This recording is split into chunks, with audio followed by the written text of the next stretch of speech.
carentes, de ambientes muito diversos, não têm repertório de regulação emocional, quando você entra com as histórias, quando você entra com jogos, você não entra de solavanco, mas entra com essas crianças dando repertório para elas, porque nessas vivências lúdicas, que daí elas vão conseguir elaborar, independente da carência cognitiva, afetiva ou social, elas vão conseguir criar repertório interno de melhor regulação emocional.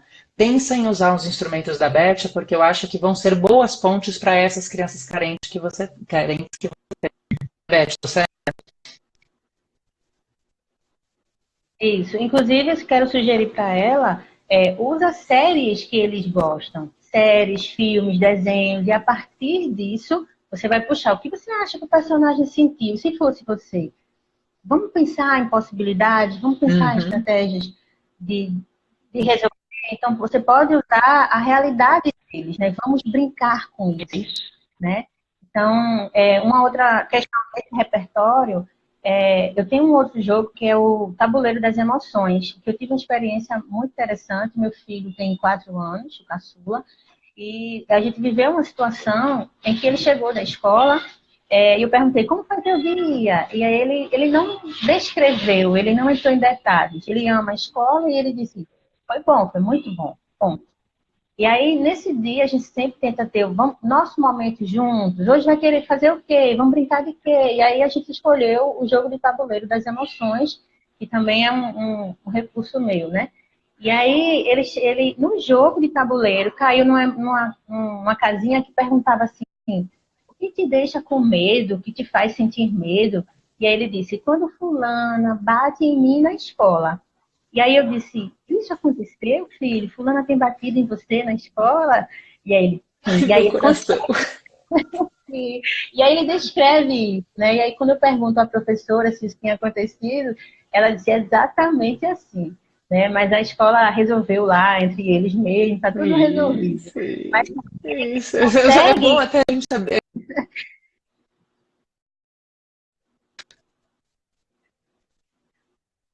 Agora cortou. Ó, mas ele conseguiu descrever através do brincar, através desse jogo, ele consegue falar, né? Uhum, exatamente, exatamente. Então eu acho que essa é uma estratégia também interessante. Por quê? Porque a criança, e principalmente quando ela é pequena, ela não tem essa formatação de adulto, né? Para poder assim traduzir essa emoção, traduzir o que sente e traduzir em palavras aquilo que sente. Isso é muito complexo, gente. A gente que é adulto não esquece dessa referência enquanto criança. Ah, a Natália colocou travando Tá aqui. travando. Vamos ver. Tá, É. daí vamos tentando aqui. Talvez seja a minha internet. Não sei se eu tenho que mexer na rede, mas se eu tentar aqui, não sei se não vai cair essa live. Mas então eu acho que é isso, assim. Então as crianças é muito difícil para elas. Então, quando a gente consegue dar esses recursos, são as pontes que elas precisam para poder perceber o que elas sentem e colocar em palavras, trazer para o contexto aquilo que elas sentem e pensar em estratégias de elaboração. Então, quando a gente usa esses recursos como os que você promove, Beth, eu acho que é isso.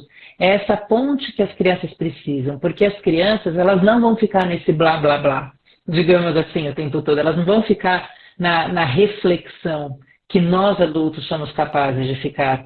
Elas vão partir para uma elaboração, para um quê de reflexão, quando elas tiverem um veículo, um meio, como o jogo, né? Assim como uma história, como por exemplo um filme, uma série, elas precisam desses veículos. Então, acho que trabalhar a educação socioemocional na sala de aula exige muito da detecção desses veículos, dessas coisas todas que eu acho que permitem isso acontecer, né? Que vão fazer isso acontecer, que vão ser aí a ponte para a criança poder acessar a emoção e traduzir essa emoção numa linguagem partilhada. E quando eles conseguem alcançar isso, aí eles estão mais próximos de uma elaboração, aí eles estão mais próximos de uma regulação, né? Mas é um exercício, né, Beth? É água mole em pedra dura, tanto que bate até que fura, né? Sim, inclusive na minha prática, além da gente estar trabalhando as emoções básicas, a gente faz essas transversais com resiliência, empatia, né, trabalhar a resolução de Uhum, conflitos, tudo isso faz parte da educação emocional. E eu uhum, reforço realmente a minha alegria no caminho que a gente está seguindo, porque hoje eu já consigo, no Estudo Class, alcançar, avançar, porque eu percebo que os meus alunos hoje estão muito bem nas emoções básicas, embora nunca Ai, que vamos demais. deixar de falar sobre elas. Então, eu já avancei para as emoções sociais.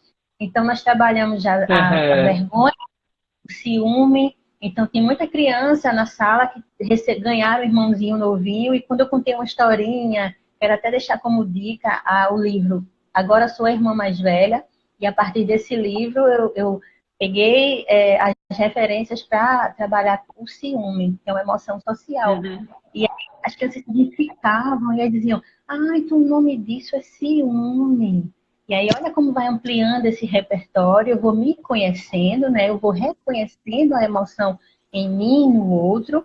E aí, gente, a gente está vendo aí, infelizmente, o alto índice de depressão, de suicídio, né? E as pesquisas mostram que quando a criança tem esse tipo de intervenção, né, a gente reduz esses índices de depressão na adolescência, na vida adulta, né? Então, educação Uhum. emocional, eu sempre digo, gente, não é algo rápido, é Não. processual, né? É preciso tempo, persistência e, principalmente, acreditar no processo.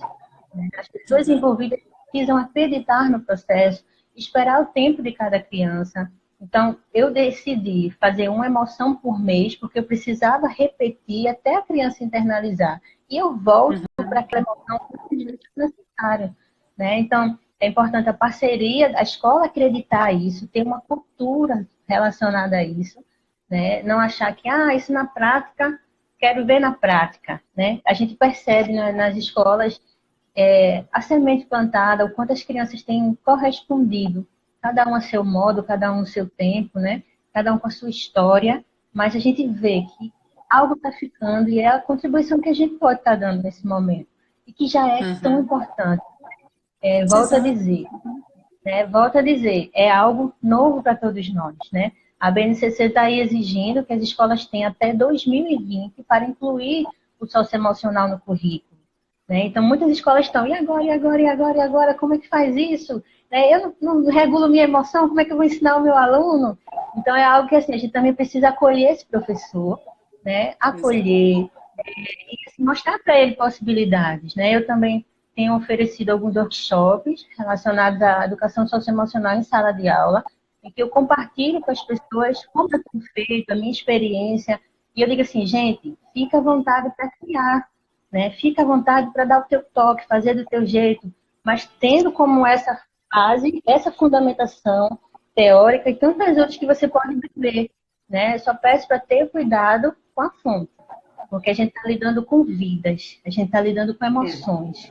A gente tem que ter muito cuidado, amor e respeito pelas pessoas, né? A gente E precisa respeito, disso. né? Eu acho que é isso, assim, porque já que é esse conceito tão único, né, e tão particular, a emoção, mesmo que a gente tenha esse tanto partilhado e aprendido, né, aquilo que toca emocionalmente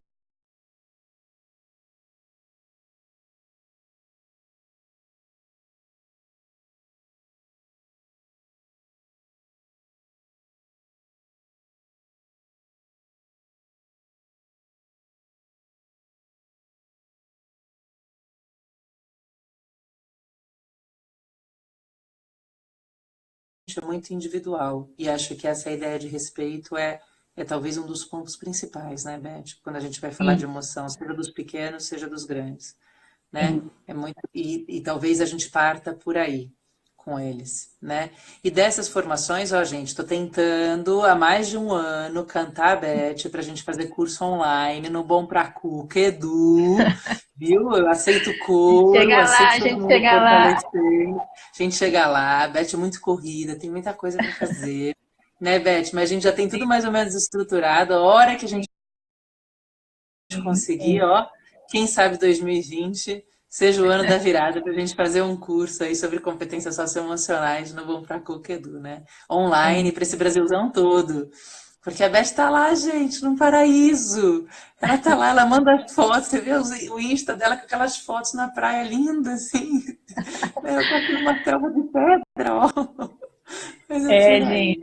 Quando eu mostro essas fotos, de repente, numa praia, é para mostrar para as pessoas a importância das pausas, né? eu trabalho muito, estudo muito, me dedico muito a tudo que faço. E tem uma hora que eu sinto que o meu corpo vai pifar. Então é importante esse autoconhecimento, é para uma saúde mental, gente, né? É para uma educação emocional. Então eu digo assim, opa, hora da pausa, aí eu tô lá na foto, na praia, relaxando, renovando, né? E uma outra coisa que eu gostaria muito de comentar com vocês. Sabe quando a gente, eu não vou dizer na nossa geração, nem acho que eu vou dizer na nossa época, não sei. Mas, ó, vocês Eu sou bem lembram? mais velha que você, ó. Sou bem mais velha. Vocês lembram que quando a gente precisava fazer uma ligação, a gente ficava na fila de um orelhão? Vocês lembram quando a gente tirava uma foto, a gente esperava meses para revelar? Isso quando a gente não trelava, né? Que a gente abria o filme e aí queimou. E aí a gente esperava tanto a foto ser revelada, quando a foto chegava, com o braço cortado, o olho vermelho, né? Mas a gente aprendia a lidar com frustração. O que acontece com a nossa geração? Tira uma foto, não ficou boa, na mesma hora, gente, eles já tiram outra, né? É tudo muito rápido, imediatista, e alguns pais dizem assim, eu não quero que meu filho passe por aquilo que eu passei.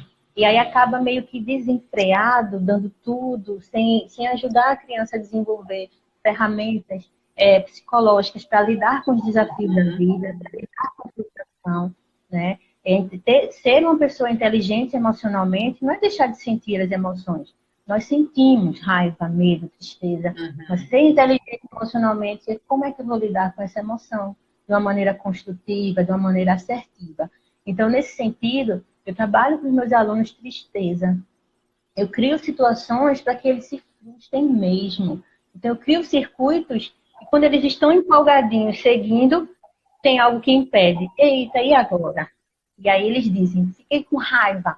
Então, vamos lá. E aí vem técnica do semáforo, né? Cheira a flor sobre a vela, e a gente vai conversando formas com que a gente poderia lidar com aquela frustração, né? Então, é importante lidar com isso, né? Não quero que meu filho sofra. Gente, a gente precisa mostrar para ele que acontece, né? Normalmente que eu Isso, sofro. e acho que a ideia, né? A gente já trouxe alguma analogia em conversas nossas, mas é uma ideia que o Renato Caminha traz muito frequentemente em materiais que ele divulga, que a emoção ela vem como se fosse uma onda, né? O nosso organismo, psiquicamente, ele não suporta uma intensidade, uma avalanche emocional assim, elevada o tempo todo, né? Se a gente fica o tempo todo numa intensidade muito grande de tristeza, numa intensidade muito grande de felicidade, isso dá tilt, né? Isso é transtorno emocional.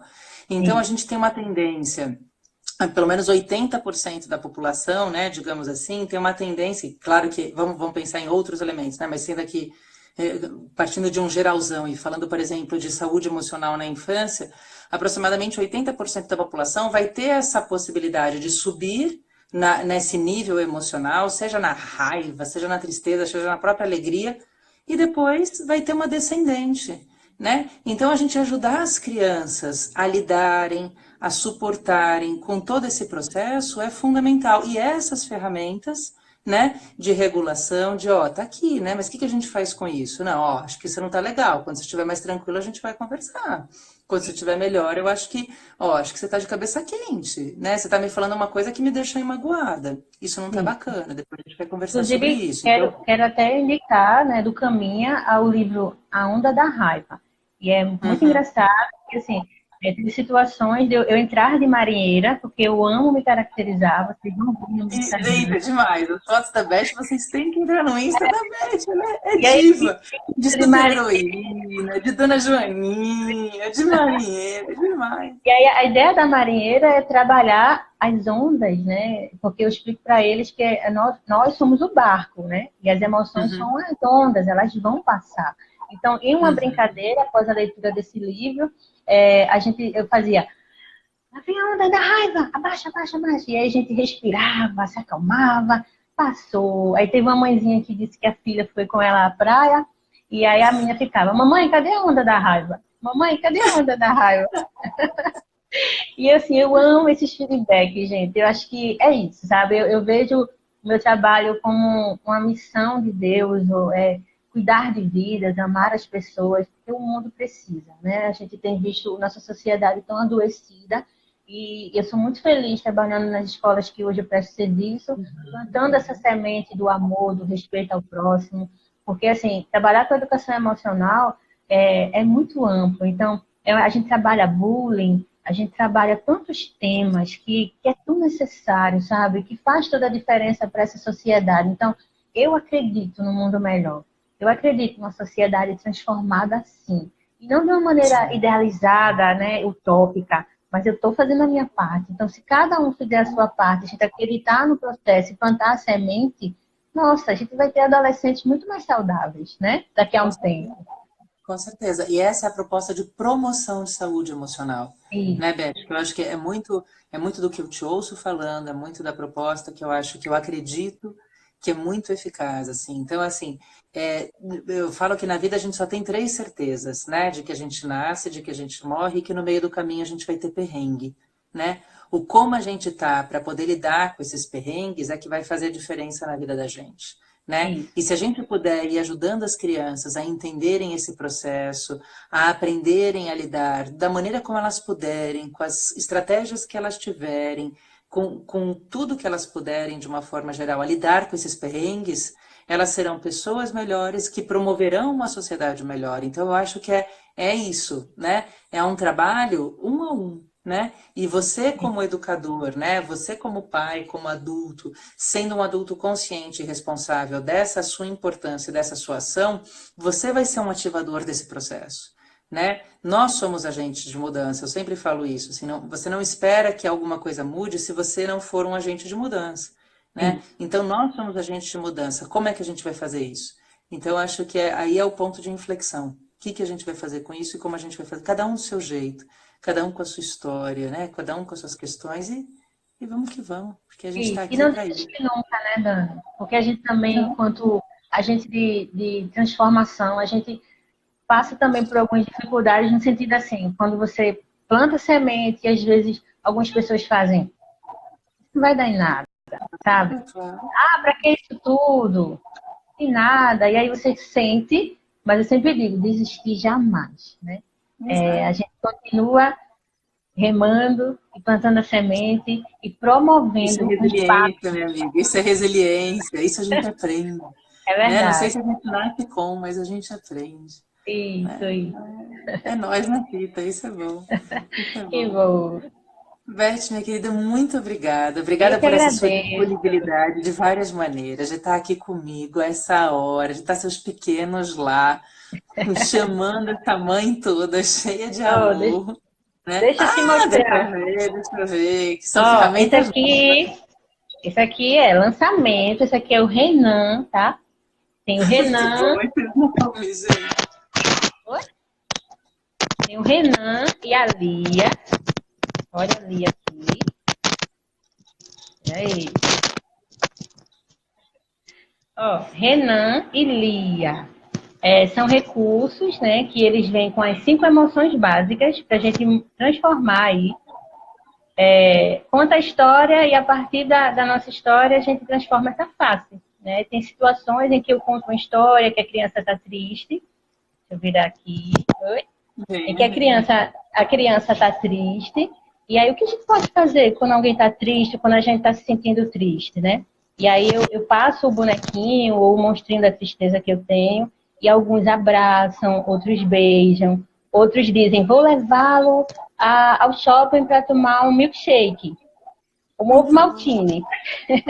E aí cada um vai dando uma estratégia, uma possibilidade para ele se sentir melhor e a partir disso a face muda. Então, diante do abraço, do carinho e da atenção que eles deram para Lia ou para os outros recursos que eu uso, a face muda. E aí a bonequinha fica feliz.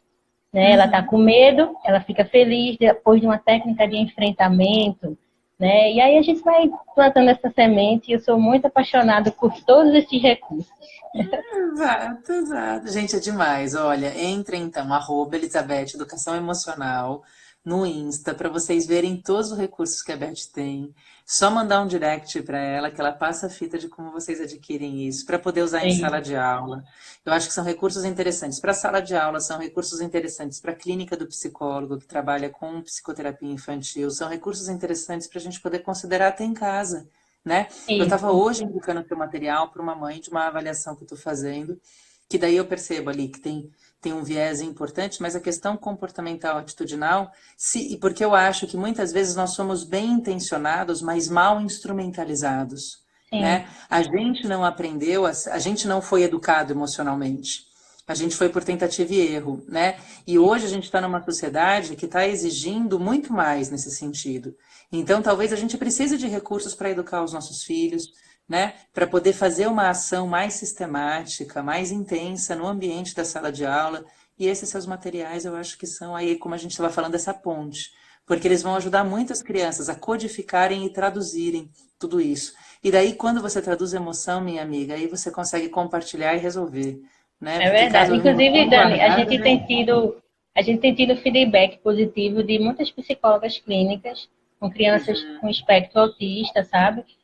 A gente tem fantoches, tem uma linha, né, de várias possibilidades, e as pessoas têm dado feedback positivo nesse sentido. E assim, eu sempre digo, é de 2 a 99 anos, sabe? Você vai adaptar o recurso a cada idade. Então, eu tenho um vovô de 91 anos, que eu brinco com ele de jogo da memória, e a gente se diverte muito. Excelente, excelente. Muito bom, muito bom. Beth, obrigada mesmo. Obrigada. Eu que agradeço. Obrigada por toda a sua disponibilidade, estar aqui com a gente, sua disponibilidade de fazer as coisas acontecerem. Um prazer. E é isso. É muito bom poder falar com você aqui dentro do Bom Pra Cuca, viu? Te Obrigada, agradeço do fundo do coração. Gente, quem passou por aqui, obrigada pelas palavras, pela paciência com as instabilidades das conexões por aqui. E passem para frente esse material bacana. Ó, aqui, ó, todo mundo orgulhoso demais dessa prima, a Fabiana e o Fabiano. Isso. Então, ó, gente, passem para frente essas informações, as coisas da Beth, o que vocês precisarem, o Bom Pra Cuca está aqui à disposição. Beth idem, né, Beth? E nós aqui estamos. Então, obrigada pelo carinho de todo mundo, viu, que foi passando por aqui. Um beijo. Boa noite, obrigada. Enorme no fundo do coração. Beijo, Beth. Se cuida. Tchau. Tchau. Até. Tchau.